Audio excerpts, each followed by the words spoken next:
Look, this is scary stuff. What the libs are attempting to pull off here is, as the previous video we did on this suggests, the death of free speech. And shut up, first year law students itching to say, I'm getting 99.5 in the HR. No, what's the other little ego stroke you have? Actually, if you check our constitution, we don't have free speech. It's a figment of speech, you I hope someone smacks you over the head with one of your massive textbooks and it causes you to forget how to sue so you can't get any retribution. Go watch that video. Everyone go back and watch it. It's a horrifying blueprint that the coalition is spearheading to turn the Western world into China without the speed trains. All the coercion of a one-party state, none of the results.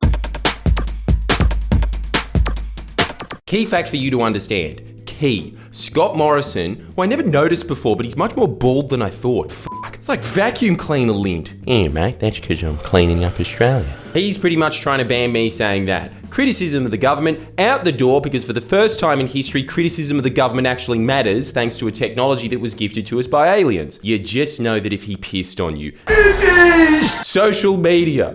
The plebs are using social media to bypass mainstream press, of which the coalition has always had a monopoly over, and therefore a nice little symbiotic relationship with the gatekeepers of information at News Corp and 9 Fairfax, like mold on a sloth's back that was then interrupted on TikTok and what's going on? This generation, she moves so fast. And so now that they're no longer in complete control of the narrative, the Liberals are trying to shut down alternative forms of communication. Naturally, the mainstream press's response to the government deliberately trying to restrict your speech is. After years of free reign and huge profits, social media giants Facebook, Twitter, Instagram and Reddit could be facing a new era of accountability. New era of accountability? Oh, I hope that means tech giants will have to start paying tax. Then we can carve Bert Newton's face into the moon and put massive speakers around the country so when it rises you hear, tonight on Bert Moonton. Yes, no guess as always, NASA hasn't launched a lunar mission yet again. Fresh update tomorrow. The PM's deputy, Barnaby Joyce, emotionally outlined the impact of anonymous online trolls on his own daughter. Oh, of course the kind of accountability the project's talking about is children of the elite pissed off that someone wrote to them anything other than looking good, sweetie. And so now Barnaby, the real-life version of that rich, high blood pressure dad in Willy Wonka, is demanding, that's it, Wonka, shut down the factory! Oh, what now?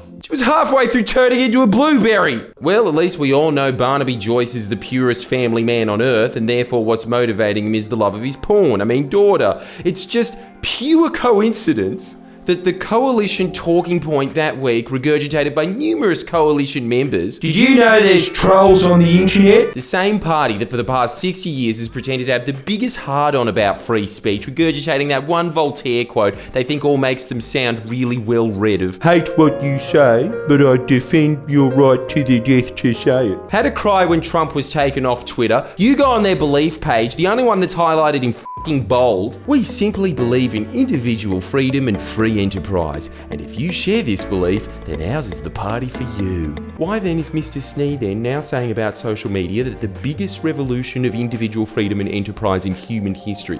Have a look at how half the female population describes themselves now. Entrepreneur! Fits right in your pocket, and yet now Snee's saying people can just go on there, not say who they are, destroy people's lives, and say the most foul and offensive things to people, and do so with impunity.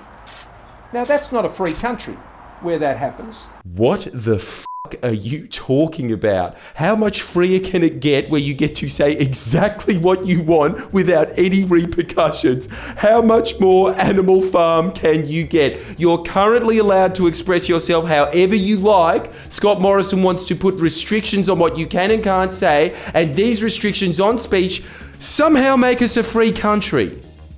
They're trying to make the future Voltaire quote, as Barnaby Joyce once said, I don't agree with what you say, so I'm gonna make it illegal. Well, I guess that's kind of a free speech warrior.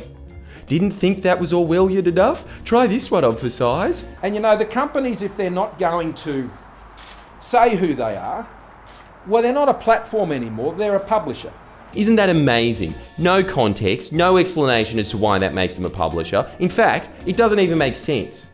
How does them not revealing identities make them a publisher when publishing cowards like Pedestrian put up staff whenever they don't want to put their name to an article that they know will attract hate, but Scott gets up in front of a camera, publisher, publisher, publisher. Yeah, that's right, mate. Look into my eyes. Publisher, publisher, publisher. And the reason they're so desperate to define them as a publisher, we explained this in a previous video that we did on this, but the reason the coalition are desperately trying to associate social media with the notion of being a publisher is because a publisher has an editor.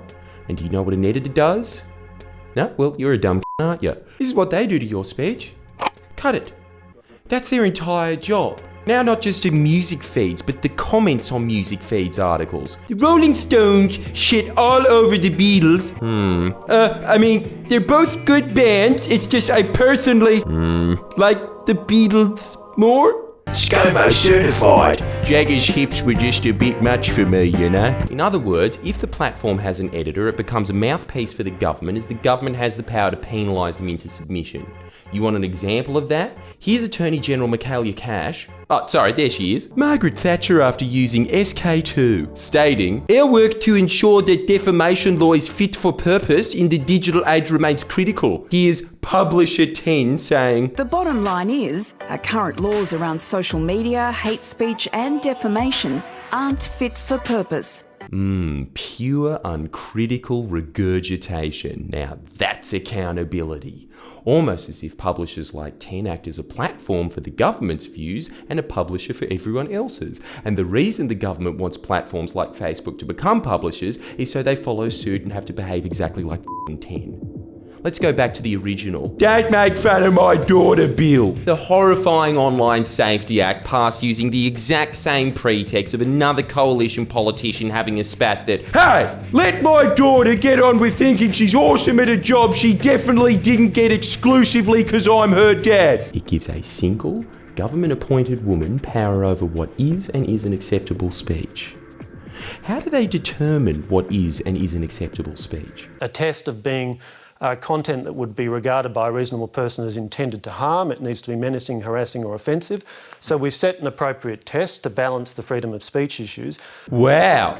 That leaves me with so much confidence that extremely subjective words like offensive won't be liberally interpreted, just like they liberally interpreted the word freedom to mean freedom is a single woman plonked into a position of czar-like powers, reading everyone's thoughts at once like the God Emperor in Dune, determining perianus. Oh, well, I'm very offended by that, and I'm very reasonable too. You go sit in the naughty corner. I'm blocking your account. I'm telling you, dude, look at what Lee Sales does to criticism on Twitter. That's going to be the government. In other words, if you were really into Jordan Peterson's rise to stardom point of standing up to the tyranny of compelled speech. Personally, I was into it because of the crying on multiple podcasts about the idea of individualism. But his point of being forced to call a Zim is the beginning of government tyranny. Where are we then on the scale now that everyone's thoughts are being permanently policed? Unlike Canada's government, who at least clearly defined what is and isn't offensive, ours is just a random simulator based off of external factors like, "Mummy hasn't had a wine today, someone's getting blocked." Then, not yet satisfied with passing that, ScoMo then said, "Not enough restrictions. Just so you know, guys, we're putting up more restrictions. Free country." The one silver lining to all of this is that at least you now know that the Liberals' entire belief system, every single supposed wishy-washy value they have, exactly like BP's company values, meaningless. I'd say they're not worth the paper they're printed on, but they know that, and that's why it's available online. At least you can now see that the only reason the coalition ever pretended to defend free speech is because until now they had a complete monopoly over it. A party that serves the oligarchy talking into a manufactured press bubble owned by that oligarchy, and therefore they were never challenged to abide by Voltaire's quote, ever. As soon as they were, "Oh, this sucks. Voltaire, he never got a mean tweet." Not true, I once placed a bird up my bottom. Wonder if Voltaire would have defended me saying that. The point is, If you want to see which parties actually care about freedom of speech, go look at what happened when Christo was arrested. Labor, Greens, Lib Dems, shooters fishers. In fact, Helen Dalton gave a really good speech about how free speech is actually undermined in this country. Independent Justin Field all stood up for the principle of being able to ask your leaders a question. Conversely, which party said good, I'm glad? The parties of free speech, of course. Special mention to United Australia, who have tried to silence me on numerous occasions, while the coalition is trying to make the entire net look like their comment section. So to be as clear as I possibly can, the parties that never shut the up about free speech, Libs, Nats, UAP, they're the only threats to it. Not just here across the globe. They brag about being the testing ground for despots and Tories everywhere, being the world's lab in trying to figure out how to turn Facebook into a Western version of WeChat, where you can chat about recipes and Marvel movies all you like, but when you mention the government in anything but the most glowing of lights, you have committed the gravest of all offences. You have caused offence. Not this kind of offence.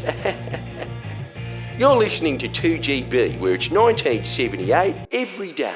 Not my opinion, that is their stated reason for passing these laws, that people dared mock their family members. That's not tyrannical third world dictatorship-y in the slightest. No, according to the parties of free speech, you facing punishment for mocking them is freedom. Make sure you share this information with everyone you know. The coalition are taking away your speech. Please share and comment below. Comment.